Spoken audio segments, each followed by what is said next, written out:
오늘 아침에는 사도행전 14장 1절로 18절 말씀을 통해서 와라는 제목을 가지고 말씀의 은혜를 나누고자 합니다. 신학을 하지 않았지만은 예수 그리스도의 복음을 전하고 싶어서 교회가 없는 산골 동네마다 다니며 전도를 하는 분이 있었습니다.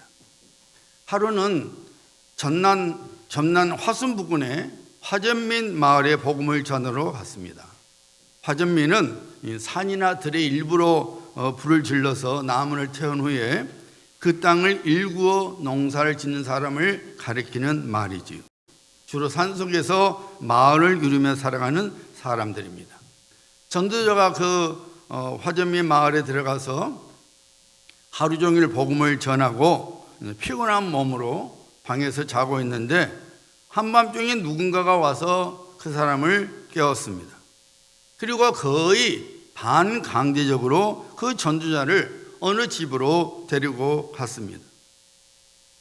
정신을 차리고 보니까 그 집 방 안에서 여자의 고성소리가 들렸습니다. 마을에 사는 모든 마을 사람들이 그 집에 몰려 있었습니다. 그들이 하는 말이 지금 임산부가 아이를 낳아야 되는데 아이가 나오지 않아서 임산부가 죽게 되었으니까 당신 믿는 신에게 부탁해서 어떻게 해보라는 것입니다. 의사에 가기에는 산골 동네이기 때문에 너무 멀어서 가는 중에 임산부가 죽을 수 있으니 당신이 어떻게 해보라고 하면서 강제로 그 전도자를 그 방 안으로 들여보냈습니다. 방 안에는 임산부의 젊은 여인이 혼자 고래고래 소리를 지르고 있었어요. 여자가 아이를 낳으려고 하는데 남자인 자기 혼자 그 방에 있으려니까 보통 당황스럽지 않았습니다. 게다가 자기가 산부인과 의사도 아니고 언제 아이를 받아볼 수도 없는데 마을 사람들이 무작정 자신을 그 방 안에 들여놨으니 얼마나 기가 막혔겠습니까? 자기가 할 일은 아무것도 없는 거예요. 그 임산부 여인은 아이가 안 나오는데 진통을 오니까 죽는다고 소리를 지르니까 귀가 먹먹할 정도였습니다. 그 전도자는 막막했어요. 그저 불쌍한 눈으로 상고의 고통을 겪고 있는 젊은 여자를 바라보는 것 외에는 자기 자신이 할 일이 없었어요. 그런데 그 아이가 안 나와서 그 진통으로 울부짖고 있는 그 젊은 여인을 보고 있으니까 찬송가 하나가 생각이 났어요. 찬송가 544장이죠. 울어도 못하네 눈물 많이 흘려도 가만 보니까 울어도 아이가 안 나와요. 그 다음 2절이 뭐예요 여러분? 힘써도 못하네. 아이를 낳겠다고 젖 먹는 힘을 다 짜는데도 아이는 안 나옵니다. 참아도 못하네. 이를 악물고 참아도 아이는 안 나온 거예요. 믿으면 되겠네. 그 말씀이 그 찬송가가 생각이 나서 그 전도자님이 찬송가 544장을 그 방 안에서 혼자 크게 부르는 거예요. 울어도 못하네. 힘써도 못하네. 참아도 못하네. 혼자서 찬송 부르는 거예요. 그리고 4절을 부릅니다. 믿으면 되겠네. 주 예수만 믿어서 그 은혜를 힘입고 오직 주께 나가면 영원 삶을 얻네. 그 찬송을 부르는데 응아 하고 아이가 나와버렸어요. 방 바깥에서 초조한 마음으로 기다리던 마을 사람들 위해서 와 함성이 터졌습니다. 그 밤일로 인하여 그 마을이 저절로 전도가 되었어요. 여러분, 하나님께서 베푸시는 이 구원의 손길은 우리의 생각과 이성을 뛰어넘습니다. 아니, 우리 생각과 이성으로 도저히 설명될 수 없습니다. 우리는 그런 일이 어떻게 일어나? 라고 말하지만은 그런 일이 일어나게 만드는 것이 하나님이십니다. 지금은 천국에 가 있는 우리 하영조 목사님이 이런 간증을 했어요. 평소에 자신을 많이 사랑한 유명한 소설가였던 권사님이 한 분 계셨더래요. 그분이 이목인 권사님이십니다. 우리 한국 문단에 아주 기대한 영향을 끼쳤던 여성 소설가예요. 특별히 기독교인이어서 기독교 정신으로 많은 그 소설을 써서 참 많은 사람들에게 감동을 준 그런 그 소설가이십니다. 근데 그분이 교회 권사님이셨어요. 그 하영조 목사님 교회는 아니지만은 다른 교회 권사님이신데 하영조 목사님을 참 사랑을 하셨던 권사님이셨대요. 그런데 그 어느 날 그 권사님이 뇌출혈로 쓰러져서 전신마비가 되고 말았어요. 병원에서는 도저히 어떻게 더 이상 해볼 일이 없으니 그냥 집에서 요양이나 하시라고 보냈어요. 그러니까 그 이목인 권사님은 하는 일은 꼼짝도 못하니까 그냥 방에 누워 있는 거예요. 남이 밥 주면 그 밥을 먹고 이렇게 세워서 세월이라고 밥 주면 밥 먹고 뭐 대소변도 다 옆에 사람이 도와줘야 되는 거죠. 도저히 회복이 이제 안 된다고 판장이 내렸기 때문에 하영조 목사님이 그 권사님을 찾아갔어요. 그런데 누워서 꼼짝도 못하고 있을 줄 알았는데 그 권사님이 앉아 있었어요. 그리고는 자기가 온 하영조 목사님에게 가함을 주면서 싱글싱글 웃는 거예요. 하 목사님이 너무 깜짝 놀라서 권사님 이거 어떻게 된 거냐고. 아니 뇌출혈 쓰러셔서 전혀 움직이지 못한다고 제가 듣고 염려가 돼서 왔는데 이거 어떻게 되십니까? 하고 물었대요. 이목인 권사님이 이런 말을 했어요. 자기가 손가락 하나 움직일 수 없어서 누워만 있으니까 많은 사람들이 와서 기도를 해 주었대요. 그런데 하루는 신유의 인사가 있는 자기가 잘 아는 어떤 권사님이 찾아와서 잠깐 기도하니 오기나 친구니까 오기나 일어나라 하더랍니다. 그 말을 들은 이목인 권사님이 처음에는 화가 났대요.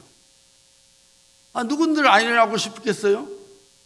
일어나고 싶어도 일어날 수 없는데 다짜고짜 와서 하는 말이 일어나라 그러니까 굉장히 언짢았대요.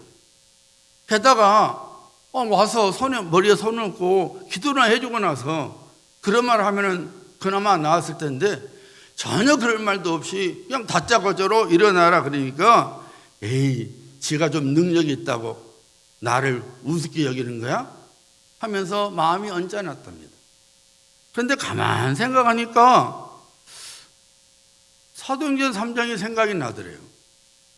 사도행전 3장에는 성전 미문에 남에서부터 걷지 못한 자가 있었죠. 베드로가 나사렛 예수 이름으로 일어나 걸으라 했을 때 걷게 되었잖아요. 그 말씀이 생각이 나더래요. 그러면서 혼자 중얼거렸어요. 아니 그 사람도 일어났는데 나라고 못 일어날 거 뭐 있어? 그 생각이 나더랍니다. 그래서 혼자서 나사렛 예수 이름으로 명하노니 일어나라 했대요. 그리고 손을 싹 움직였더니 손이 움직이시더래요. 이 손을 움직였더니 이 손도 움직이시더래요. 방 안에 있는 사람들이 너무 놀라서 너무 기뻐서 눈물을 펑펑 쏟은 거예요. 와 하고. 친구 권사님이 일어나서 벽을 짚어보라고 말했어요. 일어나서 벽을 짚었어요. 벽을 짚고 돌아서라니까 돌아섰어요. 돌아지는 거예요. 손에 띄고 돌아서라니까 손 띄고 하니까 또 돌아서는 거예요. 몸이 완전히 회복이 되는 기적이 일어났습니다. 나중에 그 이목인 권사님이 친구 권사님에게 물었답니다. 왜 그때 들어오자마자 일어나라고 말했니?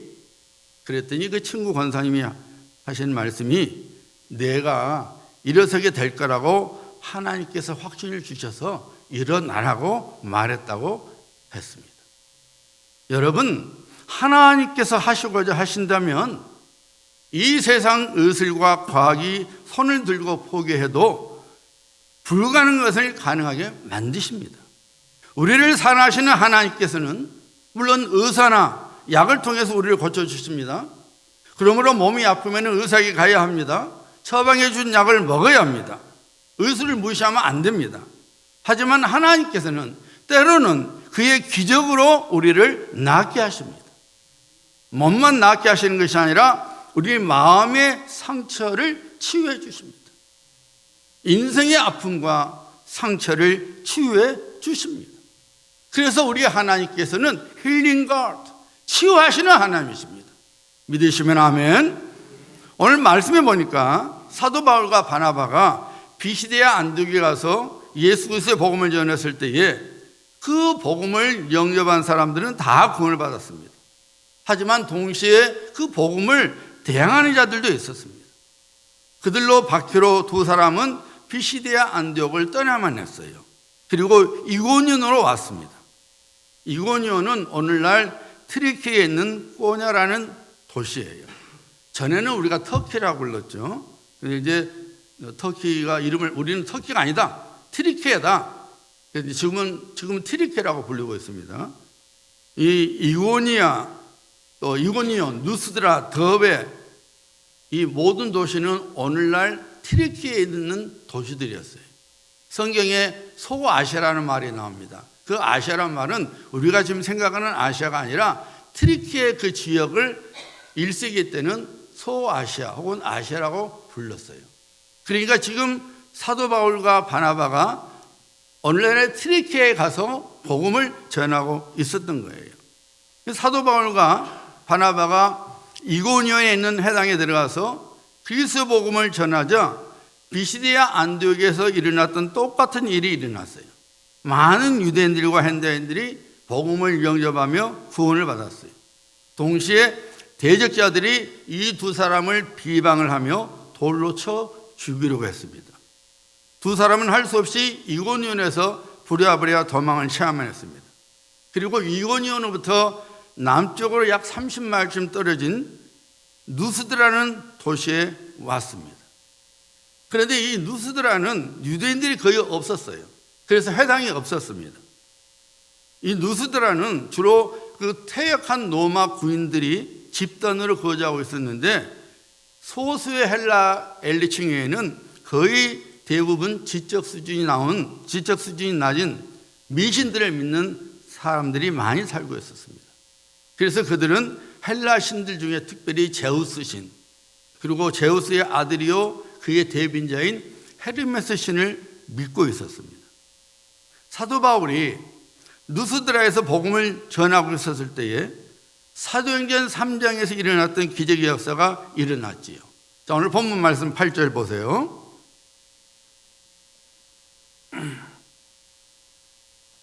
루스드라에 발을 쓰지 못하는 한 사람이 앉아 있는데 나면서 걷지 못하게 되어 걸어본 적이 없는 자라.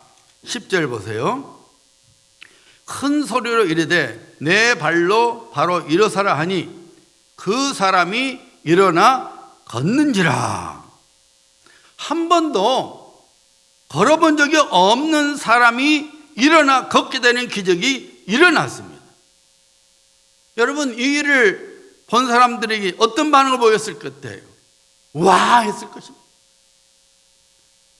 소설가 그 이모경 원사님이 일어나 걸으니까 옆에서 도와주던 자매님이 너무나 놀래가지고는 뭐라고 말도 모르고 악 소리지만 질렀대요. 너무 놀라니까. 여러분 그렇잖아요. 우리가 생각지도 않았던 일, 전혀 기대치 않았던 일이 갑자기 일어나면은 할 말을 잃어버리잖아요. 소리만 지르잖아요. 여러분 어떻게 이런 기적이 그 사람에게 일어났을까요?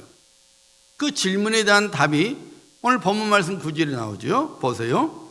바울이 말하는 것을 듣거늘, 그 사람이 바울이 전한 복음을 들었다는 거예요. 듣거늘 바울이 주목하여 구원받을 만한 믿음이 그에게 있는 것을 보고 나면서부터 한 번도 걸어본 적이 없는 그 사람에게 일어나 걸을 수 있는 믿음이 있었다고 9절은 증거하고 있습니다. 참으로 놀라운 일이 아닐 수 없지요. 있지도 않은 신들을 만들어서 살아가는 사람들 속에 살아왔던 그 사람 역시 우상 숭배 속에 살았을 것입니다. 혹시 있지도 않는 신이 자기를 고쳐줄까 봐서 헛된 망상 속에서, 헛된 소망 속에서, 그리고 좌절 속에서 평생을 살아왔을 것입니다. 그런데 그런 사람이 어떻게 일어나 걷게 되는 믿음을 갖게 되었을까요? 다시 오늘 본문 말씀 9절을 보시길 바랍니다. 바울이 말하는 것을 듣거늘, 뭘 들었다고요? 바울이 말한 것을 들었다는 거예요.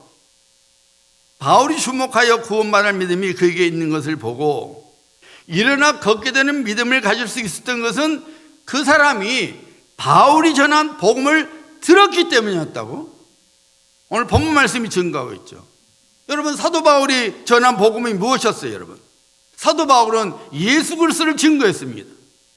나의 허물과 죄를 대신하여 십자가에서 대속의 죽음을 당해주신 예수 그리스도, 그 예수 그리스도께서 이 땅에 오셔서 각종 질병 들린 자를 고쳐주시고 귀신 들린 자들 구원해 주시고 듣지도 못한 자를 듣게 해주시고 보지 못한 자를 보게 하시고 심지어 죽은 자를 살리신 그 주님, 그 예수님께서 채찍에 맞아 주심을 하여 죄인들인 우리가 나음을 잊게 되었고 십자가의 죽음으로 돌아가셨지만은 아버지 하나님의 능력으로 일어나셔서 죽음의 흔적을 깨뜨리시고 만왕의 왕이 되시고 만주의 주가 되신 예수 그리스도, 이 예수 그리스도를 사도 바울이 전했을 때에 이 사람이 그 전한 복음의 메시지 듣고 믿었던 거예요. 아, 저분이 전한 예수님, 모든 병들 자 고치시고 귀신 들린 자를 고쳐주시고 죽은 자를 살리시고 소경을 눈뜨게 하시고 손모는 자를 펴게 하시고 소경을 눈을 보게 하신 저분이 나도 일어서게 하실 수 있겠구나, 나도 저분 때문에 일어나 걸을 수 있겠구나 하는 믿음이 생겨났다, 그 말이에요. 사랑하는 여러분, 믿음을 갖고자 하십니까? 하나님의 말씀을 들으셔야 합니다. 예수 그리스도께서 행하신 일을 들어야 합니다. 그리고 믿어야 합니다. 로마서 10장 17절은 선포하죠. 믿음은 들음에서 나고 들음은 그리스도의 말씀으로 말미암느니라. 우리가 마땅히 가져야 할 믿음이 어디서 오느냐? 하나님의 말씀으로부터 온다는 거예요. 여러분, 잊지 마셔야 합니다. 하나님의 말씀은 우리 믿음의 매뉴얼이에요. 매뉴얼을 보지 않고 제품을 사용하다 보면은 제품을 망가뜨리거나 혹은 그 제품의 장점을 다 쓰지 못하지요. 예를 들어서 어떤 제품이 있습니다. 그 제품에 10가지 기능이 있는데 매뉴얼이 없으면은 한 4가지밖에 못 쓸 수밖에 없는 거예요. 그러면은 그 제품을 다 못 쓰는 거죠. 그만큼 손해죠. 그러나 매뉴얼을 자세히 보면은 그 제품이 갖고 있는 모든 기능을 쓸 수 있는 것입니다. 우리의 신앙생활도 마찬가지예요, 여러분. 여러분들이 경험만으로 신앙생활을 할 수 있어요. 혹은 여러분들이 다른 사람의 간증을 통해서 신앙생활을 할 수는 있습니다. 하지만 그런 믿음은 매일같이 내가 하나님의 말씀을 읽고 묵상하는 믿음을 절대로 따라오지 못합니다.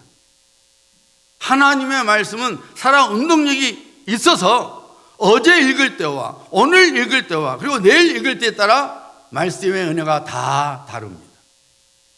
성령께서 하나님의 말씀을 통해서 매번 새로운 은혜를 주십니다.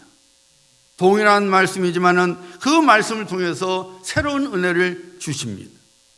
이전에는 나에게 졸음을 줬던 말씀이 어느 날 나에게는 감동의 눈물을 쏟아지게 합니다. 이전에 몰랐던 영적 통찰력을 갖게 주는 것이 하나님의 말씀이에요. 에레미야 선지자가 이스라엘 백성들에게 하나님의 심판의 메시지를 전하자 백성들이 이 에레미야 선지자를 조롱하고 비난했죠. 사실 심판의 메시지를 듣고 싶은 사람은 없죠. 그런데 워낙 죄악 중에 살아가니까 하나님께서 에레미야 선지자 입술을 통해서 그들의 죄악을 지적하면서 심판을 내릴 거라고 말씀하셨거든요. 그러니까 이스라엘 백성들이 에레미야 선지자를 공격하고 비방하고 막 조롱을 한 겁니다. 그때 삶이 얼마나 힘들었던지 에레미야 선지자가 이렇게 말해요. 마치 하나님께서 조약돌로 자신의 이빨을 깨버리는 것 같은, 여러분 상상해봐요. 조약돌로 여러분 이빨을 칵 쳐봐요. 얼마나 아프겠어요, 여러분. 상상해봐요. 하나님의 메시지를 전하니까 사람들이 자기를 그렇게 공격을 하다는 거예요. 마치 잿더미 속에서 자신을 깃밟은 것 같다 했어요. 지금 하나님의 말씀을 전하는데 사람들이 듣고 회개하면 좋겠는데 그렇지 않고 자기를 공격해야 되는데 마치 조약달로 이빨을 깨는 같이 그런 고통을 안겨다주고 잿더미 속에서 자기를 짓밟아버리는 그런 고통을 주더라는 것입니다. 그럼에도 불구하고 에레미야 선지자가 하나님의 말씀을 전하는 것을 멈추지 않고 늘 소망을 품고 살았던 것은 자기 자신을 향한 하나님의 인자심과 긍휼하심 때문이었다고 고백을 합니다. 에레미야 예가 3장 22절로 23절이에요. 여호와의 인자와 긍휼이 무궁하심으로 우리가 진멸되지 아니함이니이다. 망하지 않는다 그 말이에요. 이것들이 아침마다 새로우니 주의 성실하심이 크시도소이다. 하나님 아버지께서 얼마나 신실하신지 아침마다 그분의 인자하심과 긍휼하심 속에서 새로운 은혜를 주시더라는 것입니다. 여러분, 하나님의 인자와 긍휼이 아침마다 새롭다고 에레미야 선지자가 고백하고 있습니다. 하나님께서는 그의 말씀을 통해 날마다 새로운 은혜를 부어주셔서 세상살이에서 오는 상처와 아픔을 능히 이기게 해 주십니다. 17 한창 뛰놀 수 있는 나이에 다이빙 사고로 목뼈가 부러지는 바람에 어깨 이하로 신체를 전혀 쓸 수 없는 심각한 장애인이 된 소녀가 있었습니다. 전신마비죠. 이 어깨 얼굴 이외에는 이거 외에는 아무도 움직이지 못하는 거예요. 얼마나 기가 막히겠습니까? 17살인데. 그래서 이런 인생 살 바에 뭐에 죽어버린 건 낫지. 근데 죽어버리고 싶은데 몸을 꼼짝도 못하니까 자기를 죽일 수 있는 능력도 없는 거예요. 힘이 없는 거잖아요. 못 움직이니까. 그러니까 하루하루가 그야말로 괴로움이죠. 절망이죠. 차라리 확 죽어버리면 좋겠는데 꼼짝도 못하니까 그냥 하루하루가 괴로움과 절망의 삶이었던 것입니다. 그런데 그런 그녀에게 삶의 소망을 심어주어서 새로운 인생을 살게 해준 것은 그녀 친구의 말 때문이었다는 것입니다. 그 17살 된 소녀가 직접 쓴 글을 제가 직접 말씀해 드립니다. 이렇게 말합니다. 나의 친구인 신디가 침대 옆에 앉아 나를 격려할 수 있는 방법을 필사적으로 찾았다. 마침내 신디는 다급하게 외쳤다. 조니, 예수님은 너의 마음을 알고 계셔. 너는 혼자가 아니야. 왜냐하면 그분 역시 몸을 움직일 수 없었던 때가 있었거든. 나는 그녀를 응시하면서 무슨 얘기인가 싶었다. 신대는 계속해서 말했다. 사실이야. 예수님께서 십자가에 못 박히셨다는 사실을 기억해봐. 예수님께서 채찍에 맞으셔서 등에도 상처를 입고 계셨어. 예수님도 자세를 바꾸거나 몸을 편하게 하고 싶었을 거야. 그러나 그렇게 할 수 없었지. 십자가에 못 박혀서 전혀 움직일 수가 없었잖아. 신디의 이 한마디 말은 나의 일생의 운명을 바꾼 위대한 한마디였다.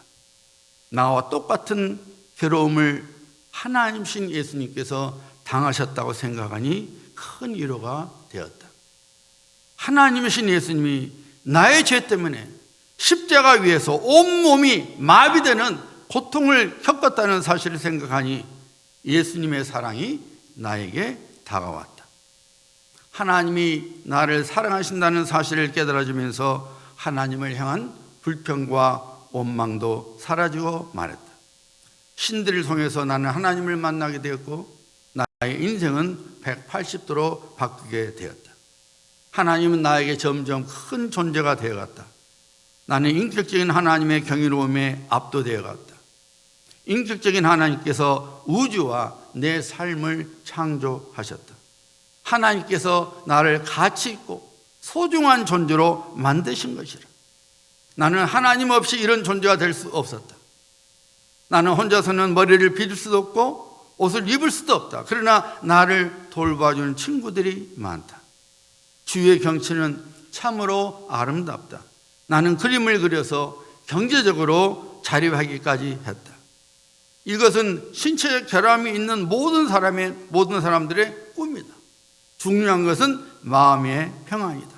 하나님께서 나에게 마음의 평안을 항상 풍성하게 허락하셨다. 그리고 한 가지 더 있다. 나는 미래에 대한 소망을 갖고 있다. 성경은 우리 몸이 하늘나라에 가서 영화롭게 된다고 한다. 고등학교 시절에는 그것은 모호하고 낯선 개념이었다. 그러나 내가 언젠가 치유되려는 것을 지금의 나는 알고 있다. 내가 온전한 사람이 되는 기회는 박탈당한 것이 아니라 단지 40년 정도 미뤄진 것뿐이다.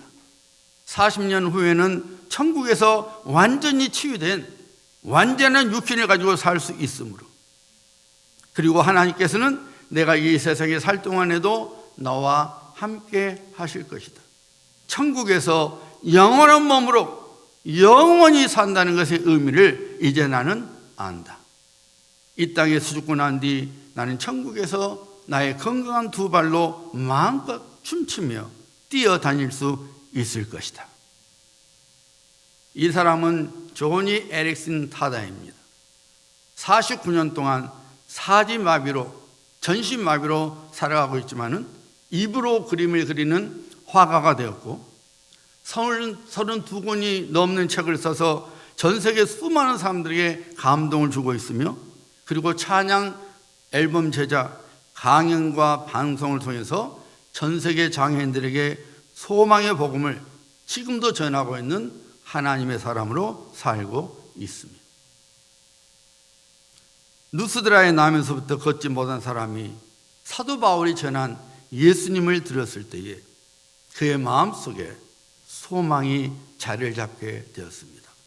아, 저 사람이 전하는 예수님이라면 나를 능히 치유하실 수 있겠구나. 예수님께서 능히 자신을 치유하여 걷게 되려는 믿음을 갖게 된 것입니다. 사랑하는 성도님들, 하나님의 말씀을 듣고 믿을 때에 그 말씀에 따른 능력이 나타나게 됩니다. BC대에 안디옥에 살았던 헬라인들이 사도 바울과 바나바 전한 예수님의 복음을 듣고 믿었을 때에 그들이 구원을 받아서 영원한 생명을 선물로 받았습니다. 이고니에서도 두 사람이 전한 복음을 듣고 믿은 유대인들과 해결한들은 다 하나님의 구원을 받았습니다. 오늘 본문 말씀 10절을 보시길 바랍니다. 큰 소리를 이르되 내 발로 바로 일어서라 하니 그 사람이 일어나 걷는지라. 사도 바울이 그의 팔을 잡아 일으키지 않았습니다. 내 발로 일어서라, 그 말만 했어요. 그 사람이 스스로 일어섰습니다. 예수님을 믿는 믿음, 예수님께서 자기 자신을 치유하실 거라는 믿음을 갖고 그 사람이 일어섰습니다. 무슨 일이 일어났습니까?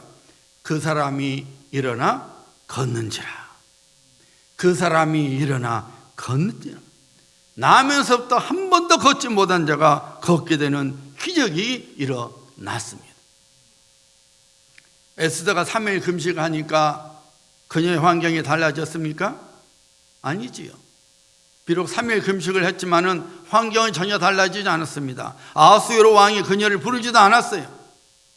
하지만 에스더는 3일 금식한 후에 하나님의 구원을 믿었지요. 그 믿음으로 죽으면 죽으리라 하고 아하수에로 왕에게 갔어요. 아하수에로 왕이 부른 것이 아니라 하나님의 구원의 능력을 믿고 갔어요. 믿음을 행함으로 드러냈어요.